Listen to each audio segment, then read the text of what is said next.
Welcome to the MACC Policy Board meeting September 27 at Park Township Hall.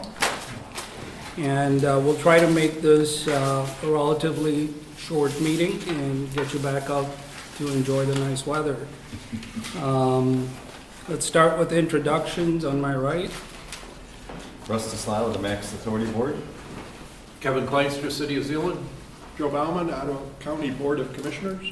Linda Howell, Lake Town Township. Nathan Bach, City of Holland. Judy Fisher, the MACC.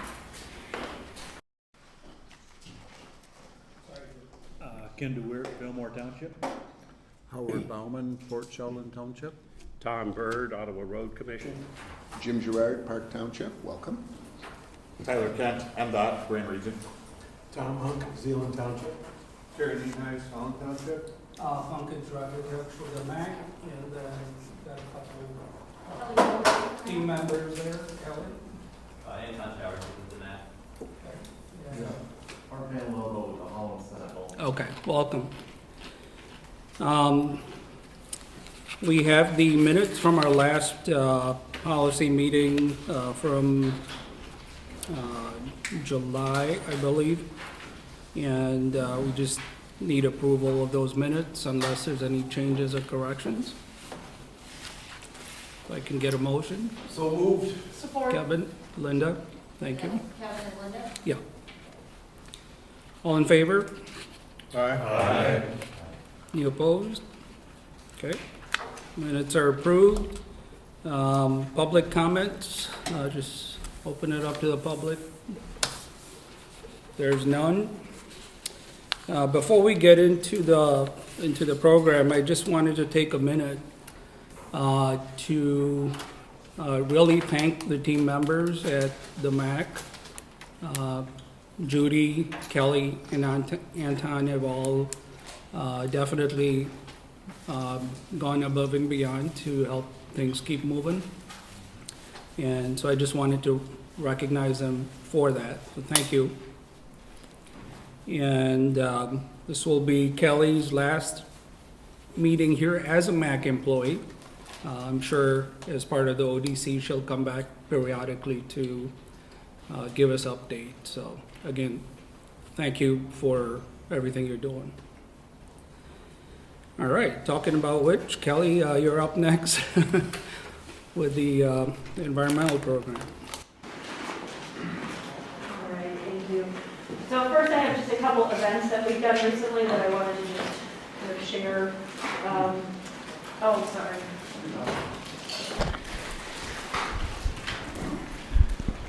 Still not used to doing this. So just want to share about a couple of events that happened recently. Well, recently in August, since we weren't together in September.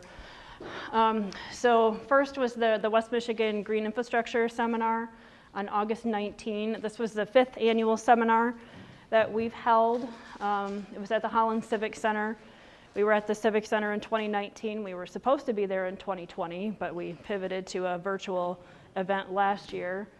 So back at the Civic Center, we did do a hybrid event. We offered an online attendance option, which was not the most fun to manage, both in person and virtual, but I did have some assistance with ODC network staff.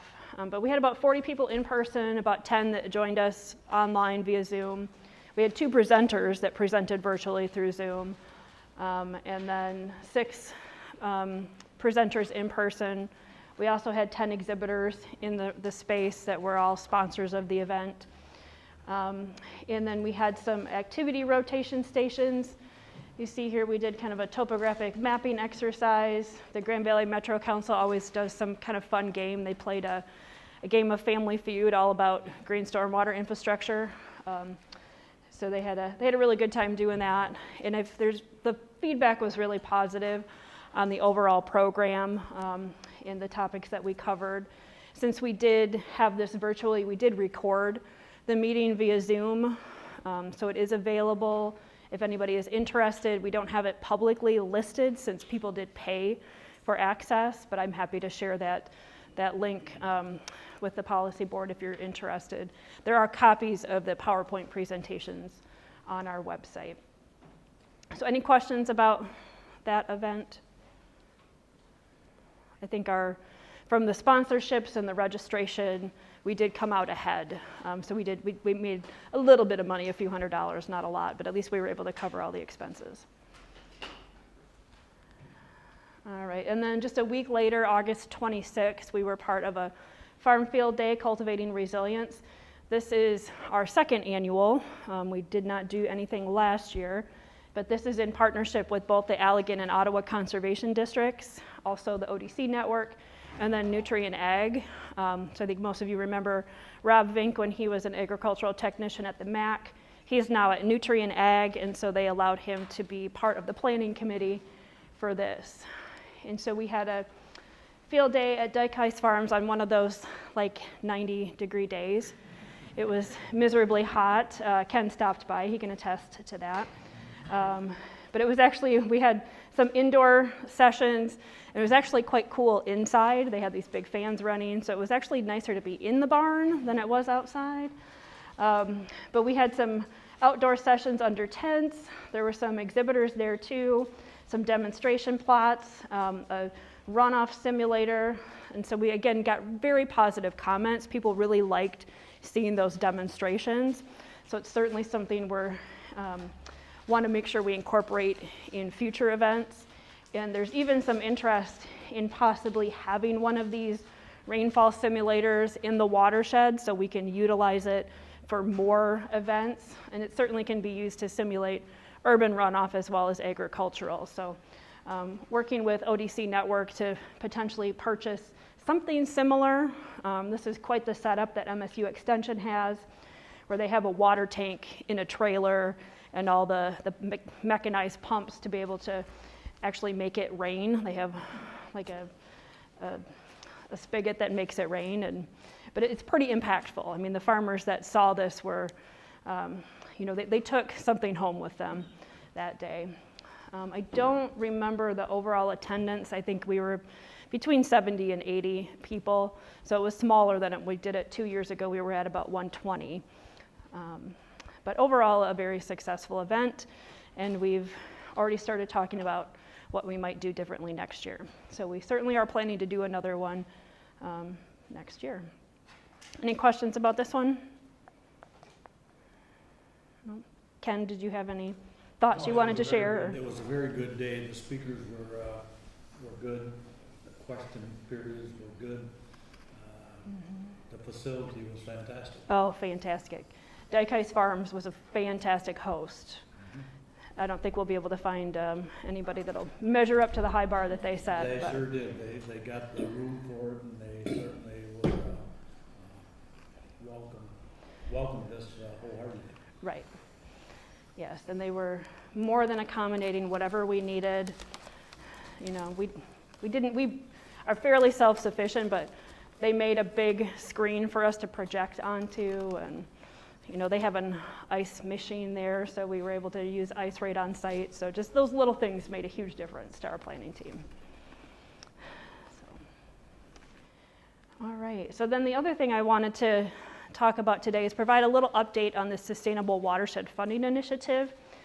So I've got kind of a brief history here on the first slide, because I know not everyone has been part of the MACC during this whole project. So just kind of a brief history of this, and then on the next slide I'll share kind of what's next with this project. So the goal of this is, obviously by the name, we want to establish a funding mechanism to sustainably fund watershed management, because right now we have to compete for grants, and there's just, it's not a great way to do the work that we need to do.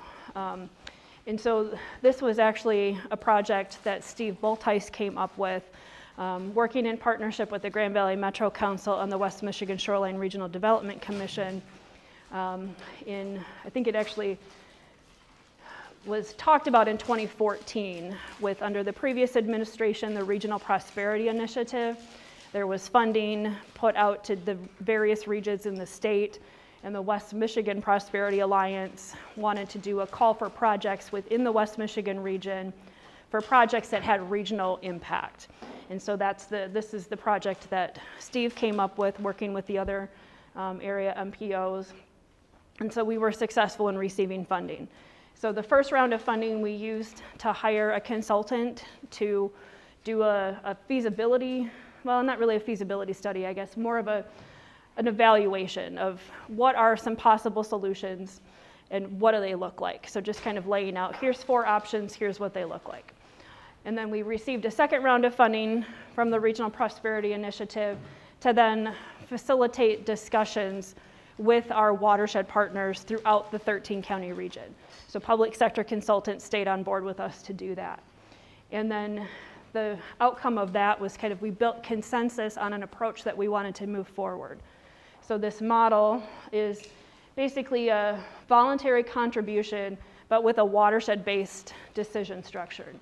So essentially, property owners would make voluntary contributions through their property tax bills. The county would collect that funding, pass it through to a regional planning organization that would then be advised by watershed councils about how to allocate that funding out for the on-the-ground work. So that's kind of the basic framework. It would require enabling legislations for counties to opt into this. So based on that, that second grant period, public sector kind of recommended the next steps to move it forward. So then in our third phase, 2018 to 2020, we started working on those recommendations. So we put a communication team together to start putting some educational materials to our partners to explain how this would work. We will continue to work with that team on a public education strategy. A public opinion survey was conducted to even see if people would support a voluntary contribution like this. So that was completed pre-COVID, but there was enough, we had enough confidence in the results that people would support it to move it forward. And so then what we did at that point is we started having conversations with stakeholders across the state. So we started that in February of 2020. So we had one in-person meeting and then all the rest were virtual with watershed leaders or water leaders in all 7 regions of the state. So we held virtual meetings with all of those. We had 50 participants, and then that group was very supportive of this initiative. They were willing to work together to move it forward, but there were definitely some concerns that they brought up about this framework that we need to address before we move it to legislation. So that's kind of where we are now. We've had those conversations with those statewide leaders. Out of those 50 people that we talked to, we identified some key individuals to serve on a statewide team in order to help us move this forward. So it's not just our 3 West Michigan organizations anymore. We have representatives from every region of the state.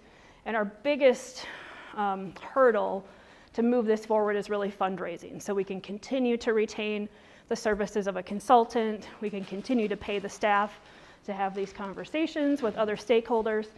So we were fortunate to receive a final allocation of funding of the Regional Prosperity Initiative funds. So that program was ended when Governor Granholm took office, but the West Michigan Prosperity Alliance did have a pool of money available, and so they finally made a decision what to do with that, and they allocated $45,000 to this project. So far, that's been really the sole funding of this project is that Regional Prosperity Initiative money, plus matching contributions from our 3 organizations. And public sector consultants has certainly put in extra time on this. So what we're planning to do with the funding, we're still kind of working out the details, but we want to work with that statewide leadership team to address their concerns that were brought up during the last conversations and adapt the framework to address those concerns. And then we need to have, there's a whole other list of stakeholders that we need to have conversations with. So we will work with that statewide team to kind of strategically schedule conversations with a bunch of other organizations, kind of the state level, county, township, municipal organizations, the drain commissioners, the conservation districts. We've got a whole list of stakeholders that we'll prioritize and have conversations with to see if they have additional concerns that need to be addressed before we move to legislation. We will continue working with the communication team on a communication campaign. We're also making sure that our watershed partners are ready to go, that they have an implementation strategy should funding become available. So making sure everybody's watershed management plans are kind of up to date and they have their wish list of projects. And then with the ultimate goal, which hopefully at the end of the next year or so, we'll be ready to put some legislation together, find some sponsors, and get that introduced. So that's kind of where we are and what we're planning to do. This was relatively quick that this came together. We just found out last week about the funding.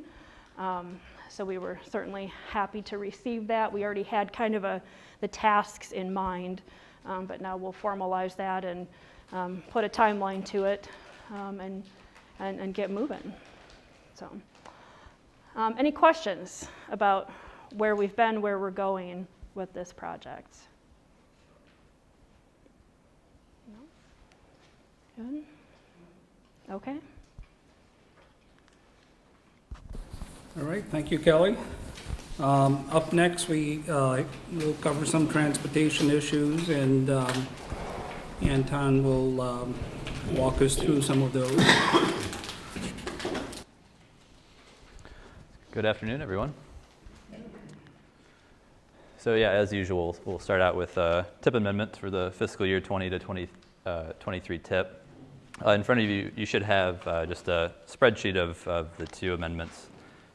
We have some extras here. Just raise your hand if you don't have one. So these two amendments today are dealing with the same project.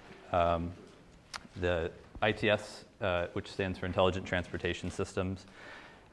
This project is basically adding traffic cameras to assist the operations center just to better detect incidences and crashes along a variety of corridors, as well as to alert drivers of detours and things like that. So as you can see from this map here, that's the project sort of boundary. It's a region-wide project, so as you can see, just the MACC area has kind of two of those four sections there. And just as a reminder, really four phases of the project. We have early preliminary engineering, or EPE, preliminary engineering, PE, and then two types of construction, both an engineering aspect as well as road and other. And that road and other is sort of what makes up like the bulk of the cost here, because the equipment is really within that sort of last phase there. So looking at the EPE phase, that's going to be abandoned entirely, that 176,000, but it will be moved over to PE, and we're adding that exact same amount. So that's going to go up to about 600,000. Looking at construction engineering, that phase will also increase by 194,000. And further, for the last phase, the road other phase will go to 810,000 to a total of 3.1 million. So all in all, we're seeing an increase of about 1 million after the change to 4.5 million. So because of both the phase being abandoned and more than a 25% increase on two of those phases, that's why we're seeing a TIP amendment here today. So any questions on that project? I'll move the approval of the amendment.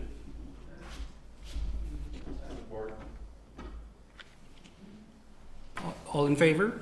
Aye. Any opposed? All right, thank you. Yep, so up next, wanted to give you an update on the upcoming TIP, the 23 to 26 call for projects. So I mentioned this at the last board meeting, but earlier this month we sent out a call for projects to all the local agencies, and those local agencies will be submitting projects back by this Wednesday. Once that happens, at the next Technical Advisory Committee meeting in October, that will sort of be the sort of bulk of the discussion between which projects to sort of move forward with. And depending on sort of how that goes, we may need to dip into the November TAC month to sort of hash out any sort of issues that might come up or any questions. So you will see the project list come before you in October or November most likely. So just letting you know on that. And just as a reminder, we have for the road projects, kind of two main phases. We have both CMACC, which is congestion mitigation and air quality improvements. So bike paths, non-motorized paths, things like that will be kind of in that section, and then your sort of normal road reconstruction projects in the STP category. So since the CMACC projects are due a little bit sooner to MDOT, we're going to sort of prioritize those and make sure those move forward and come to you by the end of November. So that's all I have for today. I'll be going over more of that obviously in the next couple months. So just wanted to give you an update on that. All right. Any questions? Any questions for Anton? All right, if not, thank you, sir. And I think next up is, Yeah. You're still on clean air, right? Okay. Yeah. So next up, we have the Clean Air Action Awareness and Compliance Survey. This is a survey just to sort of assess the viewpoints of people from West Michigan to see their sort of involvement or understanding of Clean Air Action Days, which typically happen over the summer. So the MACC is working with the NPOs in Muskegon and Grand Rapids to sort of update this survey. And with the new survey results, we'll be able to sort of understand, better understand public outreach and sort of what kind of changes need to happen there. So this year we've gone with selected Central Michigan University's Center for Applied Research Studies to help us do the survey. And this survey happens every 5 years. So just to give you a timeline on that, we're mailing out surveys both paper and online, or sending a link for an online survey right now. And then come December, that sort of information will be compiled, analyzed, and then kind of presented in January. So I can happily provide an update sort of at the beginning of next calendar year of all that information. I think that's all. Yep, that's all I've got for that. Any questions on the Clean Air survey? Anton, am I correct that this year the air quality has deteriorated substantially because of products of combustion from the forest fires in the atmosphere, or is that just a minor problem? Yeah, I've heard that indicated before. I'm not sure the exact numbers. I haven't been told of sort of how those numbers compare to previous years. But I'd be happy to look into it and provide an update and send out sort of a memo outlining how that's changed. But I'm not familiar. Now, we are driving more this year than last year because of the dip in COVID affecting transportation patterns. Is it too early to tell whether that's had a major impact on air quality? I think it's a little too early to tell, but it's not something that I've sort of basically dealt with so far yet at this point. So unfortunately can't really speak too much to that. But like I said before, I'd be happy to sort of look more into it and provide some information. And Tom, you mind if I add a quick comment on that for Tom? Typically when EPA reviews that and identifies what they call conformity finding, that's over a period of 3 years. And I don't think we're at that point in time that we're going to evaluate that. But obviously you got to have this year's data in order to formulate a 3-year average. So I don't think that data's out yet, but it would be interesting to see what the difference is between 2019, the dip in 2020 because of the pandemic, and then and what it is this year. So it's probably going to be a little bit of time before we actually see that. But definitely something to keep an eye out for.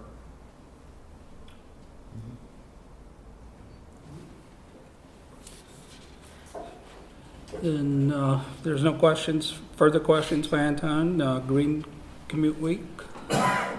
Yeah, last I kind of just wanted to go over Green Commute Week.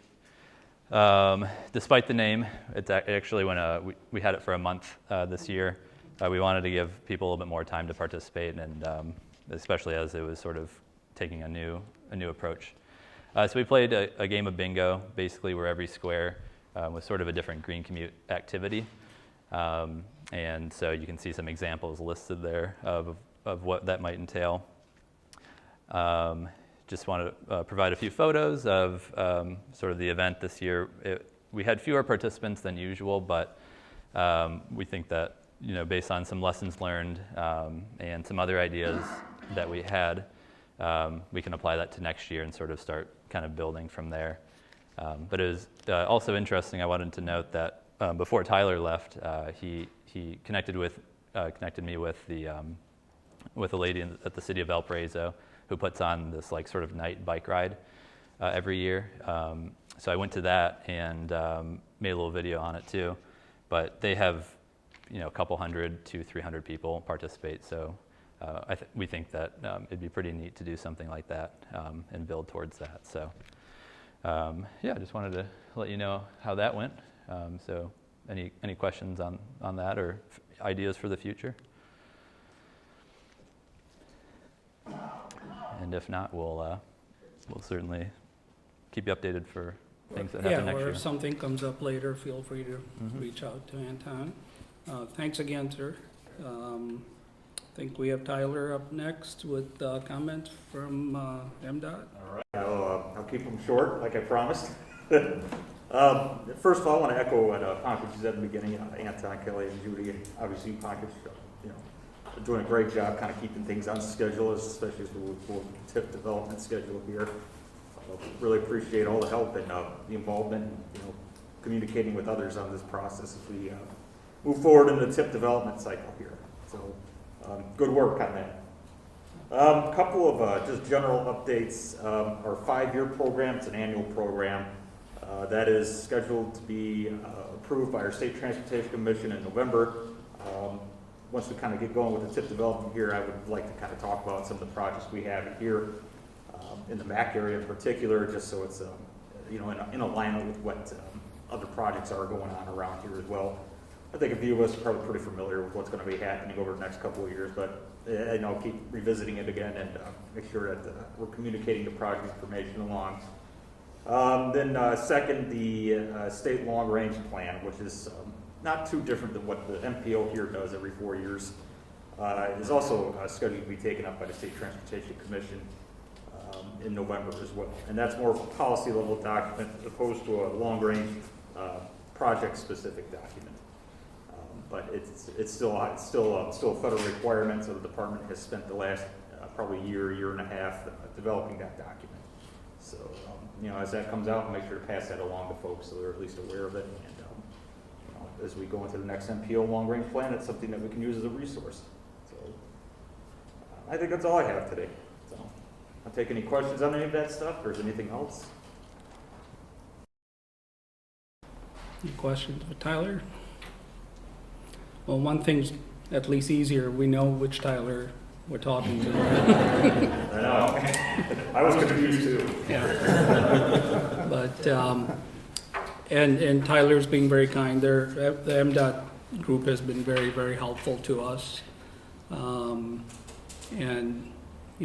we'll be in good shape here.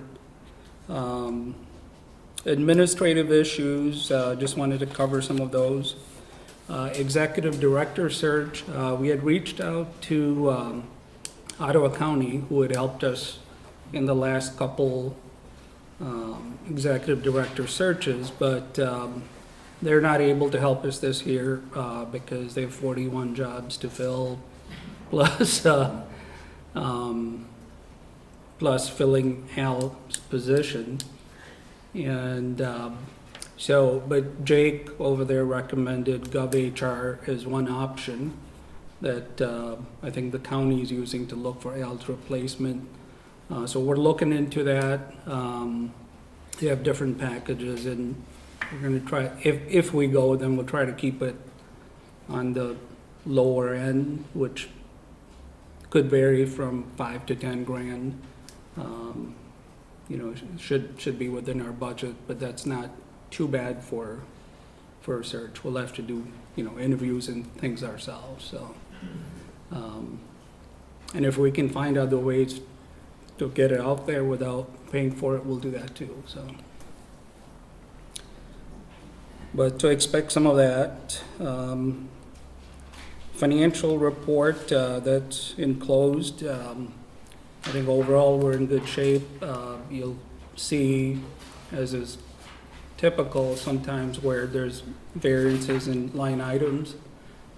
Much of that has to do with the timing when grants come in, and most of those cases, the expense line item is also lower if you see the income lower. But we should be okay. Any questions there, or? Okay.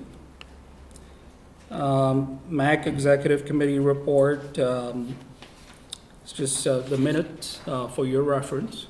And if there's any questions, I'm happy to answer those. Otherwise, the next item is, I believe staff had sent a list of, or requested a list of people that could vote and maybe be a substitute, approved substitute for voting. And that list is in here.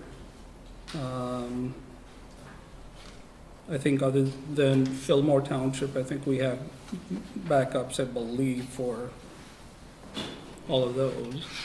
But Ken, did you want to add something? Yes, yep, absolutely. So just wanted to put that in the record. There's also a schedule of 2022 policy meetings that Judy's put in there. Just so if you wanted to go ahead and populate your calendars ahead of time, you're welcome to do that.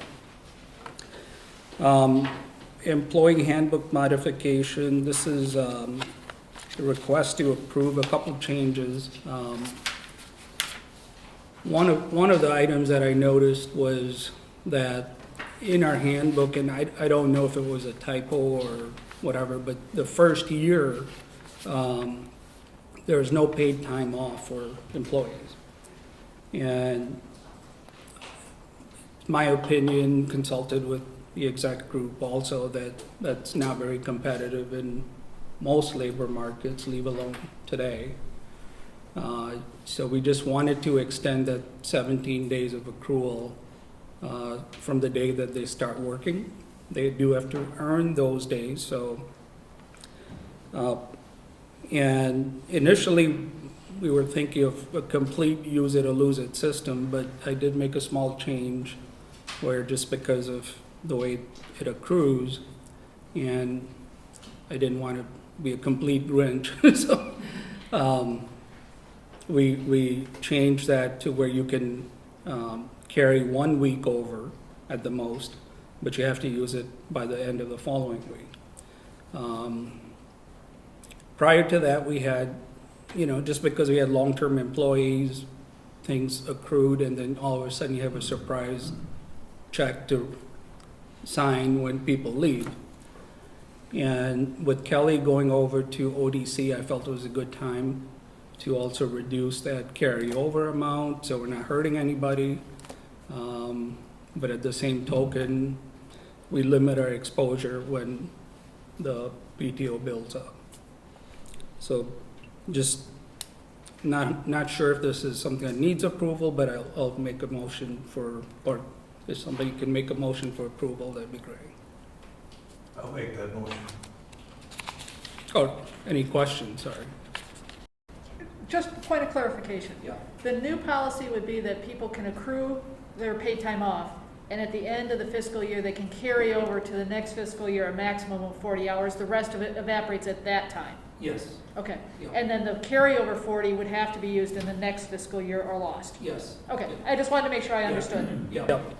Well, at one point it was unlimited. Right. And last year, I think we had changed it to 240 hours.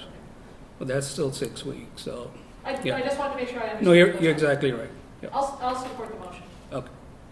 All in favor? Aye. Any opposed? Okay. All right, Jim, I think you're up. Very good. We have a number of things going on. If you look to the north, some of you can look through the window. We've got construction going on, and ODC is putting in a new preschool. So we are fortunate to have them on this property. So it sure beats housing development, that's for sure. So that's a good thing. And then right next door to the west, we have the former airport property that we are in the process of trying to figure out what to do with. For those of you that read the Holland Sentinel, you know we made the front page over our process of trying to figure out what we're going to do. We're using McKenna, and I think Holland Charter Township, you're using the company right now too, if I've read correctly. Is that right? Well, we've used McKenna. Oh, have you? Okay, Yeah. okay. Anyway, we're using them to figure out and how to get public input for the what to do with the property. We're in phase 2 right now, which means using some focus groups for that, using in person and on computer to do that. And so that's where we're at with trying to figure out what to do. Let's see. The other thing that we've have going on, our manager has brought together a committee, including the sheriff, our fire chief, representation from the DNR, the Army Corps of Engineers, and the Coast Guard Auxiliary to create a safer environment out at the beach. They've done a number of things. There's a safety gate that's now installed out on the pier, so on a particularly dangerous day, the DNR controls that and closes that to keep those off the pier. They've put up some swim lines. There's a number of brochures that go out to various, I think, the hotels and things like that to warn people about riptides and things like that. Also, there's some improved signage, and currently they're working on getting some cameras installed on Big Red to help for safety as well. So that's been a good thing for the township and for the state park. And then lastly, has prompted us to evaluate the need of water rescue with the Coast Guard. First saying they were leaving, now I hear maybe they're not leaving, but we really didn't have a presence as far as water rescue goes, and so now we're evaluating getting into at least helping water rescue. I know the City of Holland does a lot for that, and considering how much frontage we have on Lake Michigan and Macatawa, we are now pursuing that. So that's what's going on. I thought, when I saw the equipment out here, I thought Howard was putting a new runway in. Oh, okay. You know what? So, Howard? There's some people that would like that. Oh, Any questions? okay. Well, thank you again for hosting us. Appreciate that. Any questions or comments from members? Did you want to bring up that next month we'll be electing officers and we'll need 2 more for the board or for the executive committee? Yes. So October policy meeting, we will be looking at electing the members of the executive committee. So if somebody wants to get on, somebody wants to get off, we can talk about that then. We'll send an email out as a reminder. We do need a couple at-large members, and if you know somebody that might be a good fit, by all means, please let us know. The other thing, and this goes back to when Steve was here, we really kind of wanted to get, if possible, a female member for the executive committee, just from a representation standpoint. I know pretty much anywhere you go, everybody's tapped out in terms of things that they're participating in, but we would very much welcome a couple more folks there. So. All right. If there's no other issues, can I get a motion to adjourn? So moved. Support. Who first and second? Terry and Joe? Terry and Joe? Joe Bob, yep. All in favor? Aye. Any opposed? All right.